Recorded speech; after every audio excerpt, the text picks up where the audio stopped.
स्वागत है आपका एरा वर्ल्ड में हमारे इस नए चैनल में करंट अफेयर की एक नई टॉपिक को लेकर कॉप 30 अभी हाल ही में संपन्न हुआ है।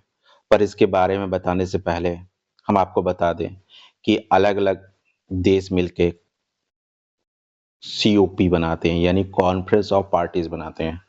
देखा जाए तो ऐसे कई प्रकार के सीआईटीएस के, वीएससीवीडी के, लेकिन मेनली अगर हम बात करें तो केवल 3 ऐसे कॉप है जिनको हमको पढ़ना होता है और ये कन्फ्यूजन करते हैं। ये जन्म कहाँ से लिए, ये कैसे हुआ, ये इस पर बात करेंगे आज। रियो कन्वेंशन हुआ था 92 में, 1992 में हुआ था, ठीक? तभी यहाँ पे 3 बातें निकल के आएगी, 3 संधियाँ हुई थी, 3 संकट को पहचाना गया था, जो धरती के लिए बहुत महत्वपूर्ण। तो वो तीनों संधियाँ एक परिवार यानी एक धरती के लिए महत्वपूर्ण थे। वो क्या थे, उन्हें जानते हैं। एक निकल के आया था जलवायु परिवर्तन पर, एक निकल के आया था जैव विविधता पर, एक निकल के आया था मरुस्थलीकरण पर। सम्मेलन में ये बात सुनिश्चित किया गया कि यदि जलवायु परिवर्तन पर, जैव विविधता पर, मरुस्थलीकरण पर रोक लगाया जाए तो हम क्लाइमेट चेंज को बहुत आसानी से रोक सकते हैं। इसीलिए यहाँ पे जन्म हुआ सीओपी, कॉन्फ्रेंस ऑफ पार्टी। यह सुनिश्चित किया गया कि UNFC, United Nation framework on convention on climate change, CBD, convention of biodiversity, UNCCT, UN convention of desert, तीनों को एक साथ लाकर हम पृथ्वी पर जलवायु में होने वाले परिवर्तन पर ध्यान केंद्रित करेंगे। अब सबसे पहले बात करते हैं United Nation framework on climate change convention का। इसकी स्थापना 1992 में हुई। लागू कब हुआ? 1994 में। इसका मुख्यालय कहाँ है? बॉन, जर्मनी में है और इसके सदस्य देश 198 है। ध्यान देने वाली बात है, ये प्रश्न बेसिक क्वेश्चन में पूछे जाते हैं। इनका मुख्य उद्देश्य ग्रीन हाउस गैसों को कम करना, ग्लोबल वार्मिंग को सीमित करना, पेरिस समझौता को लागू करना और फाइनेंशियल टेक्नोलॉजी सपोर्ट देना। ठीक है, अब हम यूएनएफसी के कुछ सम्मेलन के बारे में देखेंगे जो परीक्षा के संबंध में इम्पोर्टेंट है, क्योंकि आज कॉप 30 हुआ है तो आगे आने वाले समय में क्यों इतना इम्पोर्टेंट है इसको देखने के। अगर यहाँ तक वीडियो देख रहे हैं तो एक बार इसको लाइक कर दीजिए। अगर हम पहले सम्मेलन की बात करें तो वो बर्लिन में हुआ था। ठीक है, बर्लिन में हुआ था, जहाँ बर्लिन मैंडेट निकल के आया था। 1997 में क्योटो प्रोटोकॉल आया था, ये बहुत मोस्ट इंपॉर्टेंट क्वेश्चन है।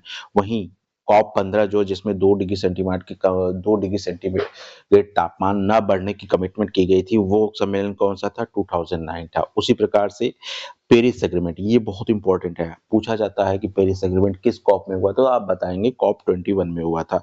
और अगर लेटेस्ट में बात किया जाए तो अभी 25 में हुआ था। वो 25 में जो अभी कॉप 30 हुआ है, वहीं 28 कहाँ हुआ था? वो दुबई में हुआ था। वहां से क्या निकल के आया था? फ्यूजिल फ्यूल ट्रांजिशन निकल के आया था। अभी जो लेटेस्ट हुआ है कॉप 30, इसको देख लेते हैं। ये कहाँ हुआ? ये ब्राजील में हुआ है। क्या क्या बातें यहाँ निकल के आई हैं? 1.3 ट्रिलियन डॉलर का एक फंड बनाया गया है, जो 2030 तक एक रोड मैप के अकॉर्डिंगली खर्च किया जाएगा।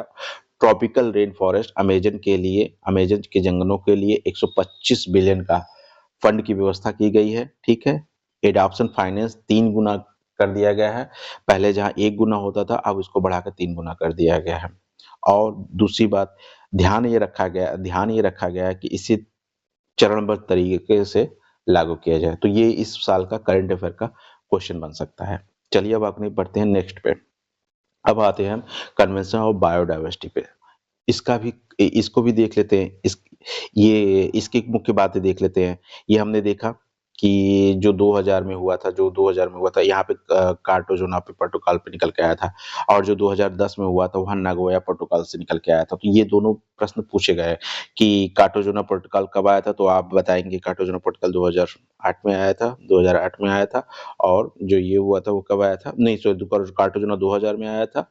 और नगोया कब आया था? नगोया जो आता था 2010 में आया था। ठीक, अब हम बढ़ते हैं अगले क्वेश्चन की तरफ।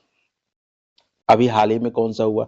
जहां 2010 में नगोया हुआ था, वहीं 11 हैदराबाद। भारत के लिए ये इंपॉर्टेंट है, ध्यान रखेंगे। अभी तक तीनों कन्वेंशन में से केवल एक ऐसा कन्वेंशन हुआ जो भारत में हुआ, ये प्रश्न पूछा जा सकता है। तीसरा, अभी लेटेस्ट में देखा जाए तो ये कॉप 15 मॉन्ट्रियल में हुआ, मॉन्ट्रियल में, जहाँ पे जीबीएफ, ये जीबीएफ और 3 कॉस्ट, ये तीनों क्या है? ये है क्या कहते हैं जीबीएफ, हाँ, ये फंड है। मतलब ऐसा फंड है जो बायोडायवर्सिटी को सुरक्षित करेगा। 3 कॉस 3 क्या है? 3 कॉस 3 ये है कि 2030 तक हम 30% भूमि पर बायोडायवर्सिटी सुरक्षित करेंगे। ये यहाँ पे जो लक्ष्य रखा गया है, तो ये मॉन्ट्रियल प्रोटोकॉल के तहत रखा गया है। अभी लेटेस्ट में 2025 में हुआ है, ठीक है?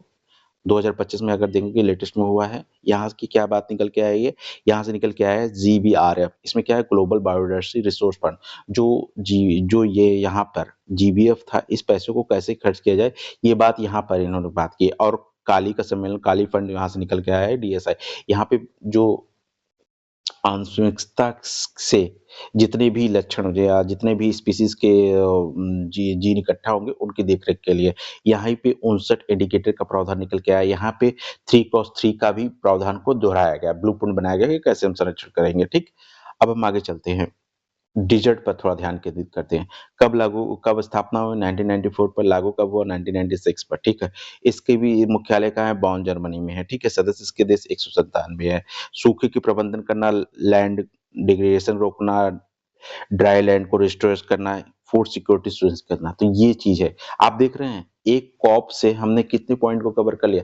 यही हम करंट अफेयर का वीडियो बना रहे हैं। हम एक टॉपिक से कई टॉपिक को कवर करने का प्रयास करने जा रहे हैं। ठीक है, अगर आप बात करें बायोडायवर्सिटी की, तो ये भी इसमें देख लीजिए, ये 92 में हुआ। ठीक है, और लागू कब हुआ? 93 में। मॉन्ट्रियल इसका मुख्यालय कहाँ है? ये अभी हमने पहले इसका डिस्कस कर लिया था। और इसे 196 यूएसए इसमें नहीं है।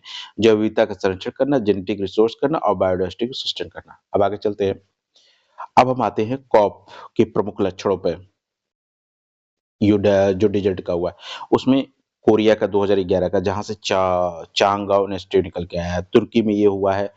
तुर्की में कब हुआ है? 15 में। कॉप 12 हुआ है। चाइना में 13 में, 2017 में हुआ है। लेटेस्ट में अगर देखा जाए तो ये आइवरी कोस्ट में 2022 में, 2022 में कॉप 15 हुआ है। आप एक क्रम देख रहे हैं कि एक कॉप 30 पे पहुंचा है, एक कॉप 17 पे चल रहा है, एक कॉप 15 पे चल रहा है। तो आखिर ये कमी क्यों है? ये कमी क्यों है? ये अंतर क्यों है? ये प्रश्न बार बार देखा जाता है कि यूपीएससी या मेन एग्जाम में पूछा जा सकता है। जैसे बात ये है कि जहाँ यूएनएफसीसी क्लाइमेट चेंज को हमने बहुत ज्यादा इंपॉर्टेंस के, इस पर हर साल बैठक करनी है। सीवीडी और अनसीडी हर 2 साल पे बैठक करनी, पर लगातार बैठकें हो नहीं पा रही हैं, क्योंकि वैश्विक स्थिति सही नहीं चल रही है। जहां अंतर्राष्ट्रीय सहयोग में यूएस से सहयोग नहीं दे रहा है, रसिया अपनी चीजों को लगा हुआ, इस वजह से चीजें नहीं चल पा रही हैं। क्योंकि जहां ये 94 में लागू हुआ, ये सीबीडी 93 में लागू हुआ, वहां डिजिट 96 में, तीनों अलग अलग समय में लागू हुए। इस वजह से चीजें भी परेशान करने वाली है, लेकिन तीनों का लक्ष्य जो है एक ही है। आगे चलते हैं। भारत की भूमिका क्या है? भारत क्लाइमेट चेंज में 2017 तक नेट जीरो कर लेगा, 500 गीगावाट तक रिन्यूएबल करने का सोलर लाइन से अपनी बातों को आगे बढ़ा रहा है। वहीं बायोडायवर्सिटी में 4 बायोडायवर्सिटी हॉटस्पॉट पहले ही पहचान लिया, 18% एरिया हमने कर लिया है।